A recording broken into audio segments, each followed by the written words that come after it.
સુરત શહેરમાં વાલીઓ માટે લાલ બત્તી સમાન કિસ્સો. સચિન જેઆઈડીસીમાં ઘર પાસે રમી રહેલ 4 વર્ષીય બાળકી નહેરમાં પડી જતા મોતને ભેટી છે. સુરત શહેરમાં વાલીઓ માટે લાલ બત્તી સમાન કિસ્સો સામે આવ્યો છે. સચિન જેઆઈડીસીમાં ઘર પાસે રમી રહેલ 4 વર્ષીય બાળકી નહેરમાં પડી જતા મોત થયું છે. ઓમ સાયન્સ સોસાયટીમાં રહેતા પ્રદીપ વર્માની 4 વર્ષીય બાળકી આરાધ્યા ઘર પાસે રમી રહી હતી.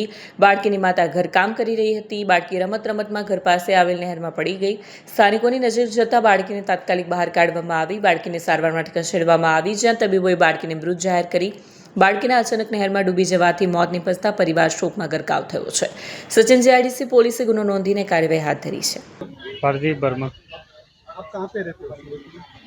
Home science society. Home science society. Om Sai society. ये क्या घटना बनी? सर वो बच्ची खेलते खेलते नहर में चली गई, कोई देखा नहीं, उसकी वजह से वो डूब गई। कितने साल की? 4 साल। ये कितने बजे घटना बनी? लगभग सर वही 7:30-8 बजे की बात है।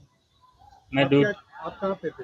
सर ड्यूटी से मेरी छुट्टी होती है 8 बजे। जब 8:30 बजे रूम पे पहुंचा तो आया तो नहीं मिली, तो हेरने शुरू किया। हेरते हेरते नहर में गया, नहर में तब जाके मिली थी। क्या काम करते एम्ब्रॉयडरी खाते मशीन चलाता हूँ। हो? यूपी।